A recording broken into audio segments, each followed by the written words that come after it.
ჩვენ დღეს ვიწყებთ ჩვენი გადაცემების ახალ სეზონს, რომელიც საკმაოდ დახუნძლულია პოლიტიკური მოვლენებით და ამასთან დაკავშირებით ჩვენ გვყავს სტუმრად ბატონი გიორგი ლაღიძე, სამართალმცოდნე, ადვოკატი, პარტია ჩვენი მომავალი საქართველოს თავმჯდომარე, რომელიც დიდი ხანია არსებობს და საკმაოდ პოპულარობით სარგებლობს მოსახლეობაში და გვინდა რომ ჩვენ ადრეს ვყავდა ბატონ გიორგი მოწვეული, იყო არაერთი საინტერესო გამოხმაურება ამ მხრივ და გადავწყვიტეთ რომ კიდე მოგვეწვია, რადგანაც ის საკმაოდ კომპეტენტურია შექმნილ ვითარების ანალიზში, იმიტომ რომ დიდი ხანია გქონდა ურთიერთობა სამართალდამცავ ორგანოებთან, პატიმრებთან, მათი უფლებების დაცვასთან, სპეციალური ის იყო არასამთავრობო ორგანიზაცია. მე მინდა დავიწყო აი ესეთი კითხვით ბატონო გიორგი, მოგესალმებით ჯერ. მოგესალმებით ბატონო გუბას, ძალიან სასიამოვნოა, მივესალმებით თქვენს ტელემაყურებელს, დიდი მადლობა გადაცემაში მოწვევისათვის. ძალიან კარგი და აი ახლა რომ დავიწყოთ ბატონ გიორგი ჩვენ საუბარი შექმნილი არსებული ვითარებიდან და აქედან გამომდინარე იმ დაჭერებიდან, რაც ხდება დღეს ჩვენ საზოგადოებაში, რომ ვითარება საკმაოდ დაძაბულია, საკმაოდ კანონის ფარგლებში მთლად არ ჩდება და დაჭერებსაც არ აქვს ის სამართლებრივი საფუძველი ყველას, რა თქმა უნდა, რომ აი ეს პროცესები წარიმართოს სამართლებრივ ჭრილში და თქვენი აზრი ამასთან დაკავშირებით? დიახ, ძალიან ასე ვთქვათ აქტუალური და მნიშვნელოვანი კითხვა და ის ამ თემის ირგვლივ.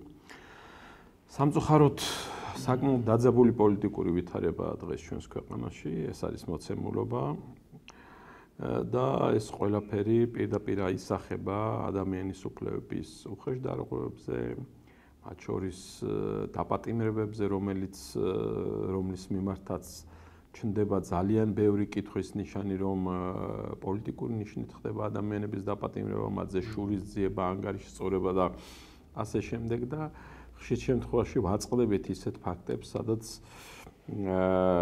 უჩნდება საზოგადოებას განცდა, რომ ესა თუ ის ადამიანი უსამართლოდ იქნა დაკავებული, მოქმედებს შერჩევითი სამართალი, ძალიან ბევრია სამწუხაროდ ასეთი ფაქტი, ხო? როდესაც ასე ვთქვათ, არაერთი მოგვისმენია მსგავსი ფაქტების შესახებ, აკავებენ ოპოზიციურად განწყობილ ადამიანს რაღაცა კონკრეტული ქმედებისთვის, თუმცა ვხედავთ მოქალაქეს, რომელიც უნდაც არის ხელისუფლების მხარდამჭერი და რაღაცა საგანს ესწრის სამართალდამცავებს, ან იგინება, იფურთხება და ასე ვთქვათ, შეურაცხყოფას აყენებს ადამიანებს, მისთვის, ასე ვთქვათ, მოქმედებს დაუჟელობის სინდრომი, ხო? სამწუხაროდ ეს არის შერჩევითი სამართალი და ეს არ ემსახურება მიზნად საზოგადოებაში სტაბილურობას. ძალიან რთული და ძალიან დაძაბული ვითარებაა ქვეყანაში. მოცემულობა გვაქვს შემდეგნაირი.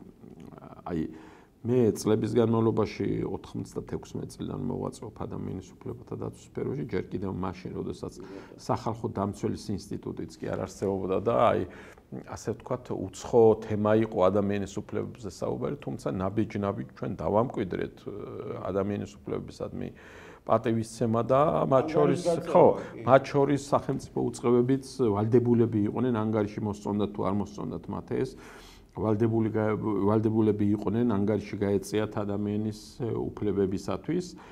დღეს გვაქვს ასე ვთქვათ რადიკალურად განსხვავებული სიტუაცია. აი ავიღოთ მე გეტყვით მოცემულობას.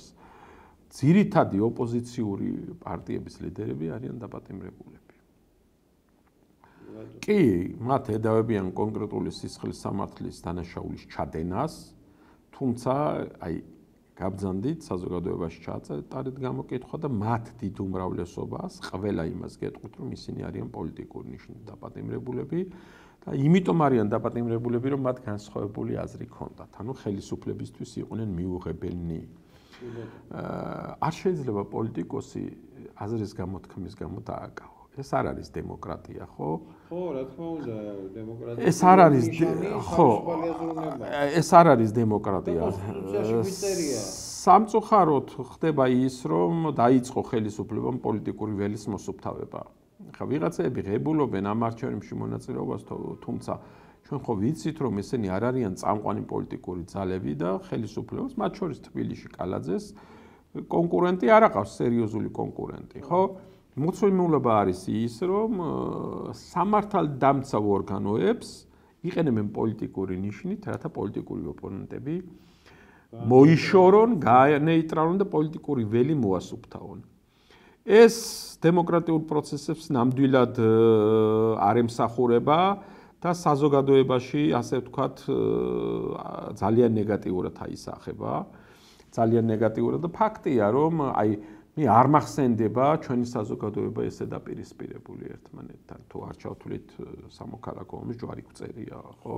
ამისგან ყველას ეს ბნელი 90-იანები იყო და იმ პერიოდს თუ არ ჩავთვლით, არ მახსენდება საზოგადოება ასე დაპირისპირებული, ასე პოლარიზებული და გაბოროტებული. ხო, როგორც არის დღეს, იცით რა არის, შეურაცხყოფილია საზოგადოება, იმით რომ არანაირ სამართლიანობაზე დღეს ქვეყანაში საუბარი არ არის, ვიღაცისთვის ხა არ მიუღებელი? დამთავრებული საკითხია, ხო? ჩვენ ამისათვის არ გვიბრძოლია წლების განმავლობაში, მათ შორის უფლება დამცველებს, რომ აი ასეთი საქართველო მიგვეღო და მე დარწმუნებული ვარ, რომ აი იგივე ქართული ოცნების მაღალჩინოსნები აგერ დააკავეს თავდაცვის მინისტრი, ექს-თავდაცვის მინისტრი ბურჭულაძე. აი ასეთებისთვისაც უნდა იყოს მათ შორის სამართლიანი სასამართლო, იცით? ისინი ყველანი ყოველთვის არ იქნებიან თანამდებობებზე და მათაც შეიძლება შეექმნათ გარკვეული სამართლებრივი პრობლემები. მაგრამ არ იცოდნენ რომ მილიონზე მეტი იყო გაფლანგვა? ხო, არა, რა თქმა უნდა, ნუ ალბათ როცა აწყობდათ, ხო, როცა დაჭირდათ, მაშინ დაიწყეს საუბარი, მაგრამ სხვა რამეზე მაქვს, მასაც აქვს უფლებები, ხო? იმ ბრალდებულსაც აქვს უფლებები და მან უნდა ისარგებლოს ნებისმიერმა პირმა სამართლიანი სასამართლოთი. ეს მისი საერთაშორისო კონვენციებით გათვალისწინებული უფლებაა, სამართლიანი სასამართლოს უფლება, ხო? არ არსებობს ქვეყანაში სამართლიანი სასამართლო. პოლიტიკური მართლმსაჯულება მოქმედებს, სადაც ჭირდება ხელისუფლებას. მართლა ძალიან რთული და მძიმე ვითარებაა რა. რამდენი პროცესი გაიმართა აგერ? არაერთი, ხო, აი ახლა ნახეთ, ერთ-ერთმა ახალგაზრდამ გადაღება კალაძის, ვთქვათ, ბანერი და მას შეუფარდეს გირაო, ეხლა ელენე ხოშტარია, ხო, რომელსაც ყავს მცირეწლოვანი შვილები. დაკავებულია. არავინ არ იცის რეალურად ვის შეხვდება, რომელ მოსამართლეს ესაქმე და რა გადაწყვეტილებას მიიღებს. ეს ხო ადმინისტრაციული არა, სისხლით არის დაკავებული. არა, სისხლით, მაგრამ ძირითადად შეხება მიწერა იმაზე, რა ქვია, ხო, რამდენადაც ვიცი, სხვისი ქონების დაზიანებას ედავებიან. სხვისი, მაგრამ რა ქონება, ახლა სხვისი პირადი ქონება. ხო, იქ მით უმეტეს თუ ჩატარდა ექსპერტიზა და მნიშვნელოვანი ზიანი მოვიდა, ჩვეულებრივად სისხლის სამართლის კუთხით იქნება ეს დაჟადი და ნახეთ ახლა პირადღირებული როცა არის. დააკავეს ხოშტარია და არავინ არის ახლა მას პატიმრობას შეუფარდებენ, ვინ რაჭკუაზე დადგება, გირაოს შეუფარდებენ, აი იგივე ეს მათ პარტიას ახლები ქვია თუ არ ვწდები. 4 ლიდერიდან 4-ვე დაკავებულია. ხო, აი და საუბრობენ, რომ ჩვენ გვაქვს თავისუფალიო საარჩევნო გარემო და პოლიტიკური ვითარება. ხო, აი ეს ყველასათვის იმასაც არ არის, გეორგი, განსაზღვრული, აი რა ნიშნით არის სხვისი ქონების დაზიანება თუ ადმინისტრაციული ზოგადად აი ეს შეფარდების მომენტიც არ არის. ზოგადად სისხლის სამართლის კოდექსში ბატონო გუბას სისხლის სამართლის კოდექსში არის მოხლის სხვის ქონებასთან დაკავშირებით, რომელიც არის დაჟადი, თუმცა იქ თუ არის მნიშვნელოვანი ზიანი, ამას აქვს მათ შორის მნიშვნელობა. ეხლა რამდენად კანონიერია, როგორც იძახიან, ეს შეფარდება. არა, ეს ბანერებიც უკანონოდ ქონდაო გაკეთებული, ამაზე იყო საერთოდ საუბარი, ხო? ბანერიც უკანონოდ იყო საერთოდ განთავსებულიო. ხო.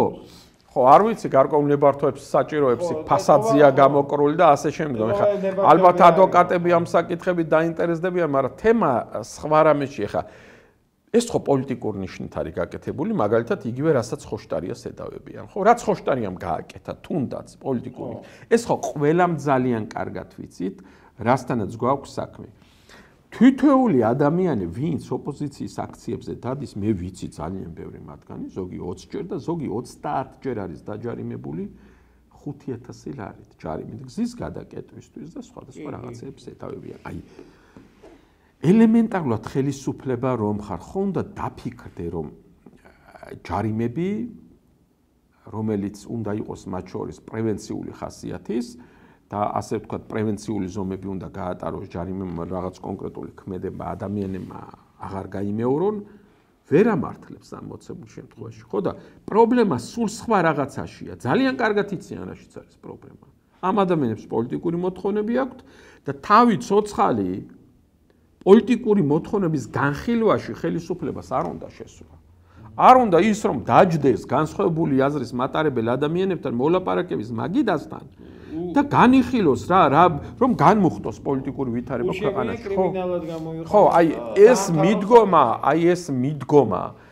მე ვფიქრობ ძალიან ცუდია მათ შორის ჩვენისთანა პატარა ქვეყნისათვის ხო საზღვარგარეთ ხო ხედავ ყველაფერი ის არის ქვია ხელისგული ვიჩანს და გვეუბნებიან კიდევ რა თქმა უნდა ეხლა ქვეყანა ასე ვთქვათ საფრთხის წინაშე დგა უვიზო რეჟიმის შეჩერების საფრთხის წინაშე ხო აი კატასტროფული პოლიტიკური ფაქტიურად პოლიტიკური იზოლაციაში დღეს ქვეყანა ვინ აქვს მოკავშირე ხო რუსეთი რეალურად სამწუხაროდ ქვეყანა რომელსაც ტერიტორიის 20% აქვს ოკუპირებული და საჯიშებიჭები დაგვეხოცა და აი ჩვენ და სამარცხვინოთ ამასთანავე სამხრეთ ოსეთის ტელევიზიის ასე ვთქვათ ინფორმაცია ჰქონდათ ჩვენებს გავრცელებული სოციალურ ქსელში რომ ასე ვთქვათ საქართველოს როგორც იქნაო სამხრეთ ოსეთზე თავდასხმა აღიარაო აი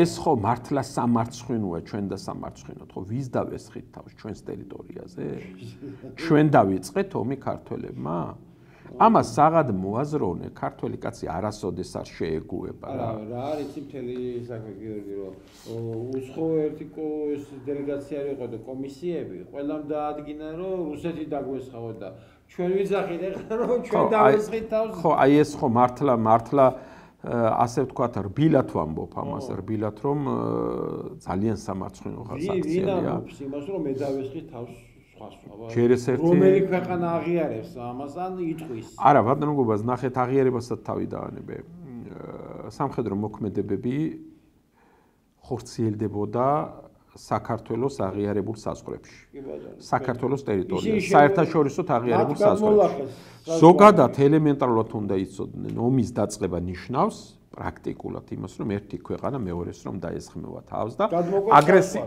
აგრესიას განახორციელებს როგორ შეიძლება საქართველოს საკუთარ ტერიტორიაზე თუნდაც რაღაცა სამხედრო მოქმედებები განახორციელოს ეს ჩაითვალოს ომის დაწყებად რომ საქართველოს საკუთარ ტერიტორიაზე დაიწყო ომი აი ამაზე დიდი ასე ვთქვათ სიმახინჯე რასაც ქართულ საზოგადოებას თავაზობენ მეორე არა ელემენტარული უვიცობაც არის პირდაპირ გეუბნებით აი არ ვიცი ალბათ ერკვევიან ამ საკითხებში და შეგნებულად ამახინჯებენ ხო მოცემულობას და რეალობას ის სამხრეთ ოსეთი ძირძველი სამაჩაბლოა და საქართველოს ტერიტორიაა და იქ 8 აგვისტომდე დღეებით ადრე გამოკითხონ მოსახლეობა რატო ამ საგამოძიებო კომისიაზე არ მოიწვიეს ადგილობრივი მაცხოვრებლები ნიქოზის თამარაშენის მაცხოვრებლები ავნევის რატო არ მოიწვიეს და არ გამოკითხეს რამდენი დღით ადრე ბომბავდნენ ოსის სეპარატისტები რეალურად რა ხდებოდა და რა ვითარება იყო ხო არავის არ აინტერესებს ეს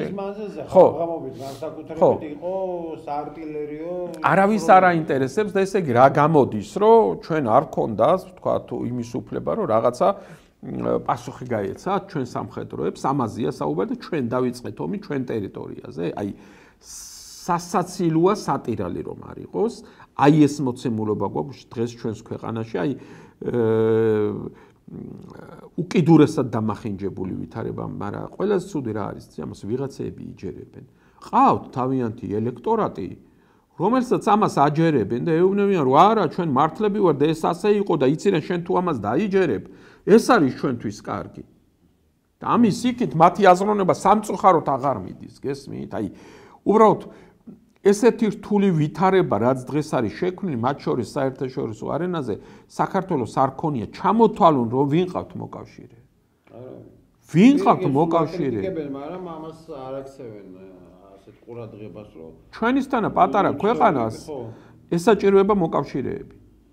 რა თქმა უნდა, ევროპასთან კავშირი რაც იყო და რაც გააჩერა ყველაფერი. თქვენ წაიკითხეთ, გადაავლეთ თვალი ყაველაშვილმა ტრამპს რო წერილი გაუგზავნა იმ წერს, ნუ კარგით ახლა.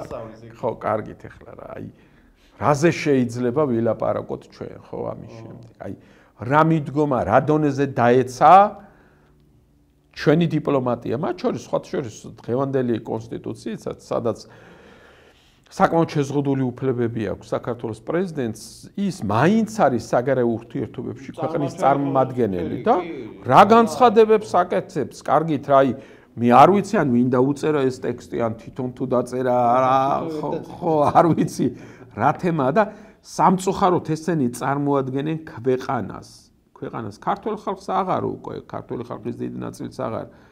ქართული ხალხი მე მიმაჩნია რომ საკმაოდ პრაგმატულად აზროვნებს, ხო? და ესეთი მოცემულობა აქვს, ეხლა კაცო, არჩევნებს ვატარებთო. ვინ ღებულობს ამ არჩევნებში მონაწილეობას ეხლა? სად მე არაერთ არჩევნებში მაქვს მონაწილეობა ვიღებული და თქვენ საკმაოდ გამოცვლილი ბრძანდებით და იცით ეს თემები ძალიან კარგად. ბუმი იყო არჩევნებზე, ბუმი, კონკურენციის ბუმი იყო პოლიტიკურ პარტიებს შორის. ინტერესი იყო, რაც თავარია. мотивация იყო და ეხლა არაფერი არ არის.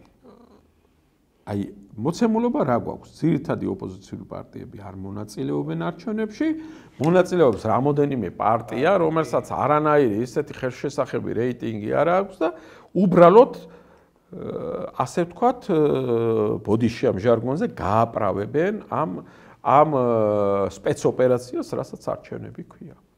ხო, აი ეს აგვაქვს მოცემულობა. აი მიიღო. ხო, არჩევნებში მონაწილეობა პარტიებმა და მრავალპარტიული არჩევნები შედგა. აი ეს აგვაქვს, კი, აი ეს აგვაქვს დღეს მოცემულობა და ეს ძალიან ცუდი ვითარებაა რა. მე ვფიქრობ ეხლა თუ ამ შეგონებას რაიმე და მოწოდებას რაიმე აზრი აქვს, კიდევ ერთხელ გავიმეორებ რა. გვიანია, მაგრამ ჯობს რომ ხელისუფლება დაჯდეს საკუთარ მოსახლეობასთან მოლაპარაკების მაგიდასთან. ეს ქვეყანა ყველასია რა, ჩვენიც არის, მათიც არის და იცი რა არის, შეიძლება ქვეყნის განვითარება ყველას სხვადასხვანაირად გვესმოდეს, მაგრამ საერთო ენა კონსენსუსი უნდა გამოვნახოთ. მით უმეტეს კაცო ხელისუფლებაში როდესაც ხარ, ხო? შენი ვალდებულება პირდაპირ საზოგადოებაში არა განხეთქილება შეიტანო, არამედ საზოგადოება გააერთიანო. ყველას პრეზიდენტი უნდა იყოს, ყველას პრემიერი, ყველას მინისტრი და ასე შემდეგ, ხო? ერთი მაგალითია, არჩევნები ხო იყო რა, საპარლამენტო მეორე თუ მესამე დღეს გამოვიდნენ და თქვენს რომ ჩვენ დასავლეთის კურსს ვლითო. ხო. და ამ დროს გარჩევე ისინი ბანერებს ეწერათ, რომ ღირსეულად შევიდეთ ევროკავშირში. მაგას თავიდან. ეს ხო აშკარად მოტყუება მოსახლეობის არჩევნის ყველასი კაცო. გუას მაგას თავიდანვე ესამოდნენ და სხვას ფიქრობდნენ, რომ კონსტიტუციაში პირდაპირ არის ჩანაწერი, რომ ყველა ხელისუფლება ვალდებულია იზნოს ქვეყნის, ასე ვთქვათ, ევროპულ სტრუქტურებში ინტეგრაციისათვის. ანუ ის რა ქვია, ჩაეტარებინათ რეფერენდუმი ან რაღაცა, ხო? ეგეთი საკითხები საწდება ეგ. საოცრებები ხდება. ხო, ერთი მუჭამთავრობამ გადაწყვიტა საოცრებები ბედი თქვა. გამოდიან ამ გერმანიის ელჩს ლანძღავენ, ევროკავშირის ელჩს ლანძღავენ, ყველას კაცო ეხლა ესე შეიძლება ყველა გადაიკიდო, ასეთ პატარა ქვეყანას მოკავშირე ხო გჭირდება, ამხელა ურჩხული ყავს მეზობლად, რომელიც გადაყლაპა რამის ნახევარი საქართველო, ხო? კი. გადაყლაპა. გადახედეთ მარტო მასიურად ჩამოსულები არიან ბოლო წლების განმავლობაში რუსეთის მოქალაქეები საქართველოში აფუძნებენ ფირმებს, შეპესეებს, ხდებიან ინდმეწარმეები, აქ არეგისტრირებენ, ასე ვთქვათ, 1000 ქონებას. ხო, 1000 ქონებას ყიდულობენ, 1000 ქონებას მარტო ის არ არის ტანკებით მოახდინოს რა ოკუპაცია. კი, ეს უფრო საშიში ის არის.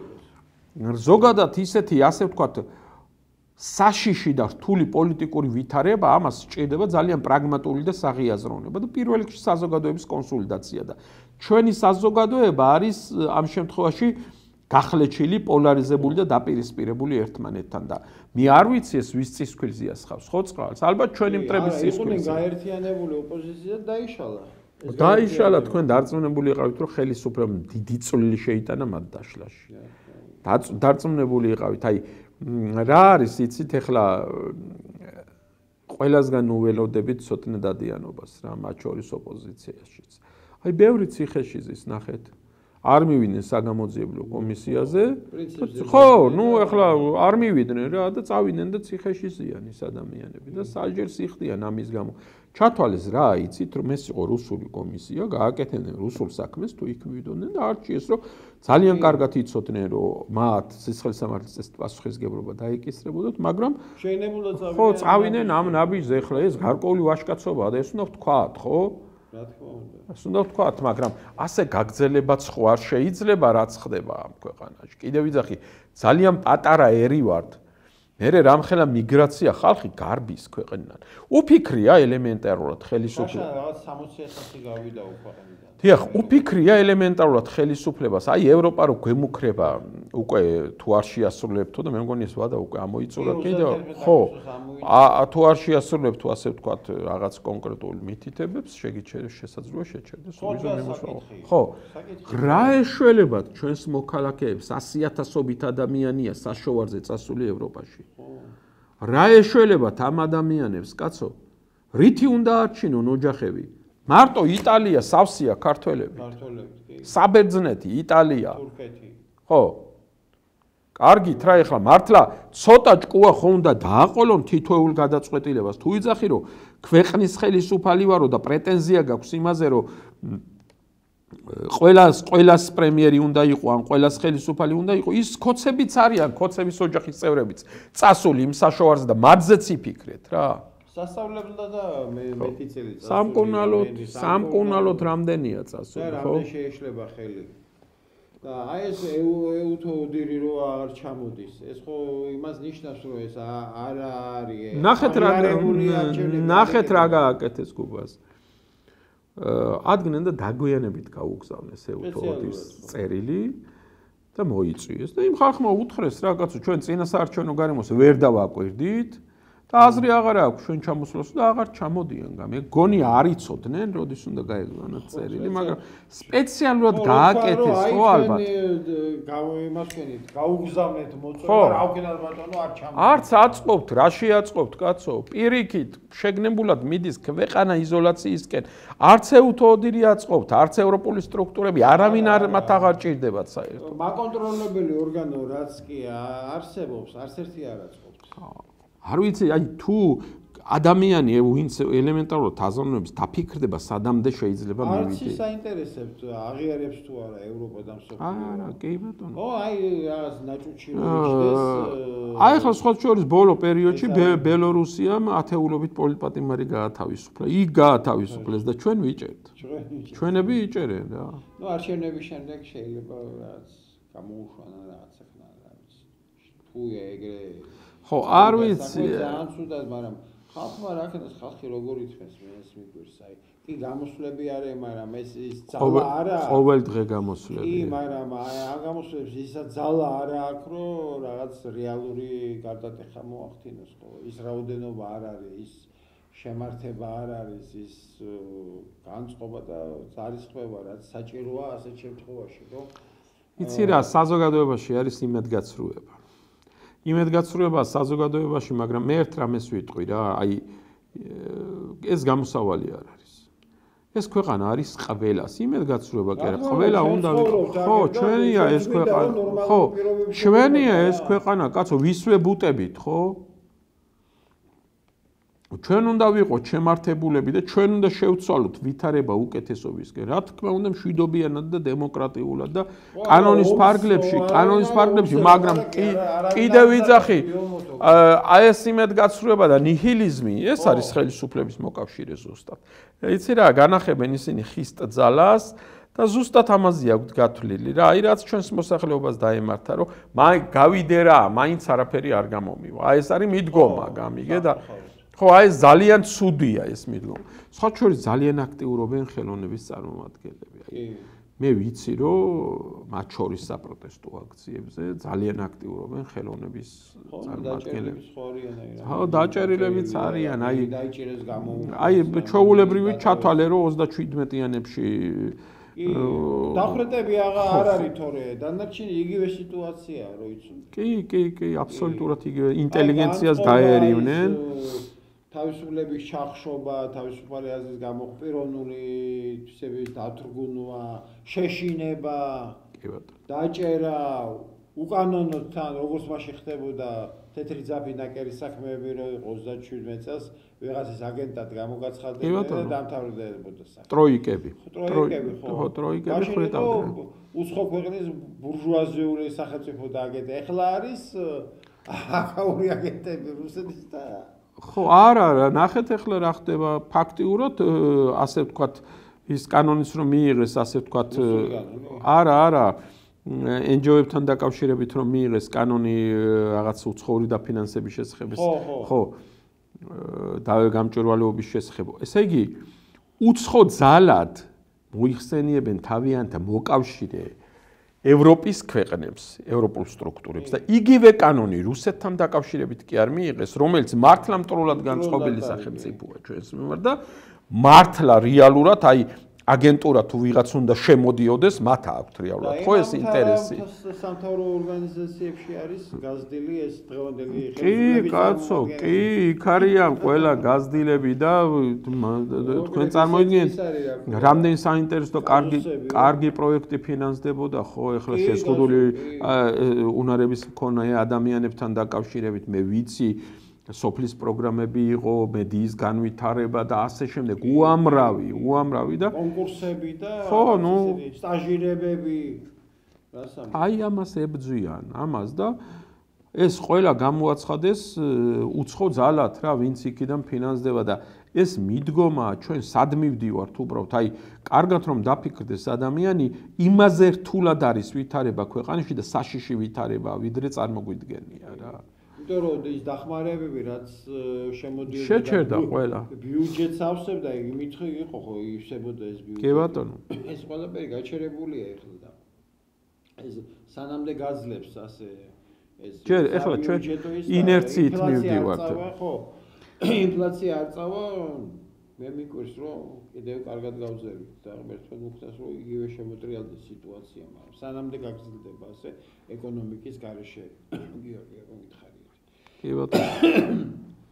და რამდენად რეალურია აი ვადამდელი საპარლამენტო არჩევნები, რომელზეც დღეს ძალიან დიდი ლაპარაკია ოპოზიციის მხრიდან. სხვათა შორის აი ჩვენ ახლა უვიზო მიმოსვლასთან დაკავშირებით რომ საუბრობდით, ევროკავშირის მოწოდებას ეს არის, ასე ვთქვათ, საარჩევნო რეფორმების ჩატარება და შემდგომ უკვე ვადამდელი საპარლამენტო არჩევნების, ასე ვთქვათ, თავისუფალი კონკურენტუნარიანი არჩევნების ჩატარება. ოპოზიციის ძირითადი მოთხოვნა პირველივე დღიდან ეს იყო და დღესაც აი ყოველ დღე რამდენადაც ვიცი იკეტება რუსთაველი და აქციები მაინც არის ხა დიდი რაოდენობა არ იკრიფება ხალხის, მაგრამ ყოველ დღე ტარდება ეს აქციები, ეს მოთხოვნა არ შეცვლილა. ოპოზიციის ძირითადი ნაწილი ზუსტად ამიტომ არღებულობს ამ არჩევნებში მონაწილეობას, რომ არ აღიარებს, ასე ვთქვათ, საპარლამენტო არჩევნებს და ითხოვს ვადამდელ არჩევნებს. იცი რა, მე ამაზე მიფიქრია და გეტყვით, რომ ხელისუფლებას ჰქონდა იმედი, სხვათა შორის კობახიძემ გააკეთა ამასთან დაკავშირებით განცხადება, რომ აი რამოდენიმე დღეში დასრულდება აქციები და ასე შემდგომ გამორიცხული არ გაგრძელდება წელიწადი, 1 წელი მოტრიალდა და სრულდება და აგერ ეს აქციები არ გაჩერდა და ფაქტია, რომ გამოსავალი ერთადერთი არის დიალოგი საზოგადოებასთან და მათ შორის დემოკრატიული ვადამდელი საპარლამენტო არჩევნები. ადრე თუ გვიან ხელისუფლებას მოუწევს ამ არჩევნების ჩატარება, იმიტომ რომ ესე გაგრძელება ფიზიკურად არ შეიძლება. რო დაინახა ხალხი იყო წინააღმდეგი, მიშამ ჩაატარა საპრეზიდენტო არჩევნები ვადამდელი. თქვენ გახსოვთ 7 ნოემბერს დარბევა რომ მოხდა, ცნობილი დარბევა, გადადგა მაშინ, ხო? მიშა გადადგა და იმას ეყო იმდენი სინდისი რომ გადადგა. გადადგა ხო და ჩაატარა ახალი. მთელი წელია თან ხალხი არის აღშფოთებული და საპროტესტო მიტინგებს მართავს და ამიტომ ხალხი არისო ის ხელისუფლების ძალა ხო წყარო ხო და ეგრე გვიწერია კონსტიტუციაში თუ წყაროა აბა ხალხის მოთხოვნაა ეს რომ ჩატარდეს ვადამდელი საპარლამენტო არჩევნები. კი ბატონო, აი ქუჩაში რომ გახვიდეთ, გამოკითხვა ჩაატაროთ უდიდესი ნაწილი საზოგადოების გეტყვის რომ გამოსავალი არის ვადამდელი არჩევნები, იმიტომ რომ გაცნობიერებული აქვს ხო ეს თემა საზოგადოებას. ხო, მაგრამ რა არის გიორგი, აი თვითონ ხელისუფლებაში არის დაყოფა უკვე ხო ხედავ რა. კი, დაერივნენ ერთმანეთს. დაჭერები, დაჭერები, ერთმანეთზე საუბრები რომ შენისკენი ასე იყო, ისე იყო. ერთად არიყვნენ კაცო და უპირში უწინოდნენ ერთმანეთს. კი ბატონო. აქებდნენ ერთმანეთს წამდა უწუნდა. ეხლა მტრები გახდნენ. ნუ ეს არის რა, ასეთი მიდგომა აქვს, გესმით? ასეთი მიდგომა აქვს ეხლა. უხილავი ხელის მიერ იმართება ეს პროცესები, ჩვენ კარგად ვიცით რეალური მმართველი ვინც არის ამ ქვეყნის და ესენი არიან სამწუხაროდ პაიკები.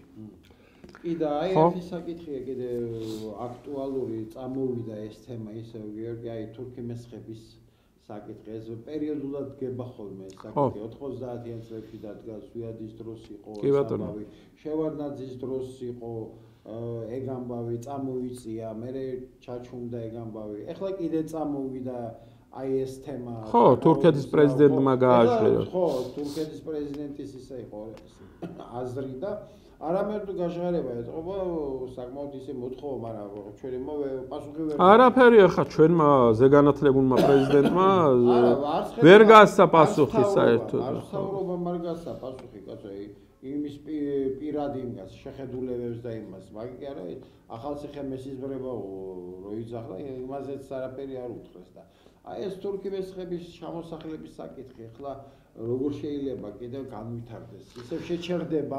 მე შემდეგნაირად ვფიქრობ ამ საკითხს რა. საბჭოში ხო გქონდათ იმის. კი, მე ვალდებულება აღებული. კი ბატონო, ვალდებულება იყო, თუმცა ჩვენმა არც ერთმა ხელისუფლებამ არც ზვიად გამსახურდია, მართ შევარდნაძე, მართ სააკაშვილმა არ დაიწყო მათი ჩამოსახლება და მე ვფიქრობ ეს არის საფრთხე ჩვენი ქვეყნისათვის პირდაპირ გეტყვით. გონია კი რა საფრთხე ხო, საფრთხეა და შესაბამისად ამაზე ადეკვატური პოზიცია უნდა კონდეს ეროვნულ ხელისუფლებას საერთოდ. კი, გასულ უნდა გასცენ პასუხი. ხო, თუმცა ესენი ხმას არ იღებენ ამ საკითხის ირგვლივ, სრულიად გაჩუმებულები არიან და კულისებს მიღმა რა ხდება? აი ეს არ ვიცით ჩვენ რეალურად. ვინ რაზე გავიგეთ? თქვენ გახსოვთ ხო? აი დავით გარეჯის თემას მოვიყვან ახლა. რა ბაქი-ბუქი დაიწყეს, კაცო, სააკაშვილმაო გაყიდა დავით გარეჯიო იქ ვიღაცა იმ მელაძე თუ აზერბაიჯანელებით განან არა სხვა რამეს ვამბობ ეს მელაძე თუ მელაშვილი იყო ის კარტოგრაფი ხო ბრალი წაუყენეს სად არიან ან ეს საქმე რატო არ მივიდა ბოლომდე ან რატო არ დადგა საკითხი აზერბაიჯანულ მხარესთან პრინციპულად ხო ქონდათ არა რუკები ეხემწყანად ვიღაცამ თუ დანაშაული ჩაიდინა ხო კი ბატონო დააყენი ამაზე ბატონო განაჩენი მაგრამ მოლაპარაკებებში იყავი ხისტი და დაიცავი ეროვნული ინტერესი სრულიად მიჩუმდნენ რამდენჯერ ჩავიდნენ ჩვენები იქ ასე ვთქვათ აზერბაიჯანში აქ ჩამოვიდა იმათი პრეზიდენტი აზერბაიჯანის პრეზიდენტი აქ რამის წითელი ხალიჩები გაუფინეს მაგრამ არავინ დავით გარეჯის თემა არც კი დაძრა საერთოდ რა თუნდოდათ ხო წინა საარჩევნო ჭირდებოდათ მაშინ ეს საკითხი ხო სად არის აქ პოლიტიკური ხო პოლიტიკური ნიშნით ჭირდებოდა სად არის ეროვნული ინტერესი ამ შემთხვევაში ხო ეროვნული ინტერესიც არის მაგრამ არა რატო არ ატარებს ხო ჩვენ გვაქვს ეროვნული ინტერესი რა თქმა უნდა გვაქვს თორე ხელისუფლებაზე ვსაუბრობ გარეჩი ვერადიხარ მეტი რა გინდა რამდენჯერ მე ძალიან ხშირად დავდივარ იქ აი ძალიან ხშირად რა ვითარება არაფერი ვერახვალ ჩიჩხიტურთან ვერახვალ იქ ზევით არის აღდგომის ტაძარი ვერახვალ არავინ არ შეგიშვებს იქ ქეთს აქეთ ლავრას იქით ვეღარ ხო ქეთს აქეთ დგანან უკვე ჩვენი სამხედროები ცოტა დაბლა და ზეთ ქეთზე დგანან აზერბაიჯანელები ჩიჩხიტურთანაც და მეორე მონასტერთანაც ხო აი ეს არის მოცემულობა გესმით ამაზე სრული დუმილი, ატეხეს ერთი ამბავი წინას აარჩენოთ. კარგით რა, თუ რაღაც გამკეთებლები ხართ, ადეკით ერთი საკითხი გვაჩვენეთ, სადაც ეროვნული ინტერესი გაატარეთ. საზღვარზე არ არის ის რაღაც ინციდენტები. არაფერი, ეხლა ინციდენტი არ არის, გასაგებია, მაგრამ ფაქტია, რომ ჩვენ ვეღარ ავდივართ, ჩვენ სიწმინდებთან ვერ ავლოცულობთ. მაგი კი არა, გიორგი, წითელ ხიდთან ვერ გავდივართ. წითელი ხიდი ჩაკეტილია. აზერბაიჯანის საზღვარი ახლა სიტყვას მოყვა 5 წელია ჩაკეტილი. კი ბატონო, მარტო სატვირთოებისთვის არის ღია, მარტო ტვირთი გადადის, სხვა მსუბუქი ავტომობილებისათვის არის სრულად ჩაკეტილი. მოქალაქეების, იმიტომ ტვირთი ისევ სახელმწიფოის გადადის, მაგათ ნავთობი გადადის და აი ეს არის მოცემულობა, გესმით? ეს არის მოცემულობა და იძახიან ჩვენო ეროვნულები ვართ, ეროვნული ინტერესი ვატარებთ. ერთი საკითხი ჩამოთვალონ, სადაც დაიკავეს პრინციპული ქართული სახელმწიფოებრივი პოზიცია. სად დაიკავეს რუსებთან? სადაც ყოველ კვირა ისი არ გავაკვირა, რომ ოკუპირებული ტერიტორიებიდან ადამიანები არ მოიტაცონ. ხო, ეს ლეკიანობა პირდაპირ წარმოუდგენელია. თუ არის იქ ჩვენები თუ დგანან და ის რუსების რო დგანან, როგორ არის მუტაცება და ის საწყალი ის გმირი ქართველი ეკლესიასთანო დახვრიტეს იმათ, რა ქვია, თამაზ გვარი დამავიწყა ყოფილი სამხედროა ის კაცი. ხო, შევიდა სალოცავად კაცი. სალოცავად ქართველი კაცი დახვრიტეს. დღემდე ჩვენებმა არც იმის იდენტიფიცირება, რა ვიცი, მე არ გამიგია, კაცო, იქნება გაკეთებულია. არც იდენტიფიცირება მოახდინეს ვინ არის მკვლელი, არც გამოძიება რა ეტაპზეა ის არ ვიცით ჩვენ საერთოდ. არის კი. ხო, ან არის კი საერთოდ. ეს რა ხდება, კაცო, ამ ქვეყანაში? საერთოდ რა ხდება და რა ვითარება? არა, იცი რა ასე ჭირდებათ რა, ალბათ ასე ჭირდებათ. არა, აქედან გამომდინარე, რაც ჩამოთვალეთ ეს საკითხები. ხო და ბატონო გუბას, თქვენ ეროვნული პიროვნება ბრძანდებით და ჩვენ წლების ურთიერთობა ამისთვის გვიბრძოლია. აი ამისთვის ვიბრძოლეთ. ხო, აი ამისთვის ვიბრძოლეთ, რამდენ ძალიან ისეთ სადაც უსამართლობა ყოფილა, რამდენჯერ ერთად გაგვიპროტესტებია, ხო? ხო და აი ამისთვის ვიბრძოლით, ამას წარმოიდგენდით თქვენ, რაც ხეხლა ხდება. ამას ვერ წარმოვიდგენდი, იმიტომ რომ ასეთი ვითარების შექმნა, ასე ნაძალადევად თან, ასეთი გამწვავება ვითარების წარმოუდგენ ყოველთვის რაღაც საზოგადოების ნაწილი წინ მიდიოდა საქმე გიორგი ყოველთვის. მეტნაკლებად, რა თქმა უნდა, მაგრამ რაღაც წინ გადადგული ნაბიჯები ჩამოვა. კი ბატონო, კი. ეხლა აღარ არის წინ გადადგული ნაბიჯები სამწუხაროდ, იმიტომ რომ ძალა არაფერს არ აქვს, არც სახელმწიფოს, არც ადამიანის უფლებების დაცვას, არც ეკონომიკას. არაფერს და ასე შეიძლება გაგრძელდეს. არაფერი, ნახე სააკაშვილი გადააყოლეს ციხის კადრებს, ის მართლა შავდებოდა პენტენციურ დაწესებულებებში, რაც ხდებოდა და იმას გამართლება არ აქვს. იქ რომ პატიმართა უფლებები ირღვეოდა. ის ბრალდება კიდე არ აქვს წაყენებული, რაც უნდა ქონდეს. ხო. გარიჯთან დაკავშირებით და სხვა კი ბატონო. და ამათ კაცო ყველგან ფეხქვეშ გათელეს ადამიანის უფლებები, გესმით? ყველა სფეროში პარლამენტში არის ადამიანის უფლებათა დაცვის კომიტეტი. მართლა არ ვიცი ვინ არის ან ხელმძღვანელი ან ამ კომიტეტში ვინ არიან საერთოდ. წარმოდგენა არ მაქვს, ხო? რაფერს არ ეკეთებენ. ამათ ფეხქვეშ გათელეს ადამიანის უფლებები ყველა სფეროში, რაც უნდათ აკეთებენ იმას. სამწუხაროდ. ხო და აი ნახოთ რას მოგვიტანს ახლა ეს არჩევნები, ახლა შეიძლება დიდი არაფერი მოიტანოს, კვლავ იგივე დარჩეს ყველაფერი, მაგრამ მე მაინც ასე ვთქვათ პოზიტიურად მინდა ვიყო განწყობილი და ფიქრობ, რომ საზოგადოება მოახერხებს განამტეხი ცვლილებების შეტანას რა ამ სიტუაციაში. ნახოთ, მაგის იმედი უნდა გქონდეს და მაგითკენ მიდის ადამიანის ცხოვრება, საზოგადოებრივი ცხოვრება წინსვლისკენ მიემართება ყოველთვის. ეს არის დანიშნულება საზოგადოებრივი წინსვლის და განვითარების. სხვაგვარად არ იქნება განვითარება. კი ბატონო. კარგი ბატონო, ამით დავამთავროთ დღეს. მადლობა მობრძანდებისთვის. მადლობა თქვენ. ვფიქრობ, რომ საინტერესო საუბარი გამოგვივიდა, საკმაოდ მწვავე, საკმაოდ შინაარსიანი, უფრო სიღრმისაკენ წავედით გარკვეულ საკითხებში და ვფიქრობ, რომ მაყურებელიც კმაყოფილი დარჩება. კარგად გრძანდებათ.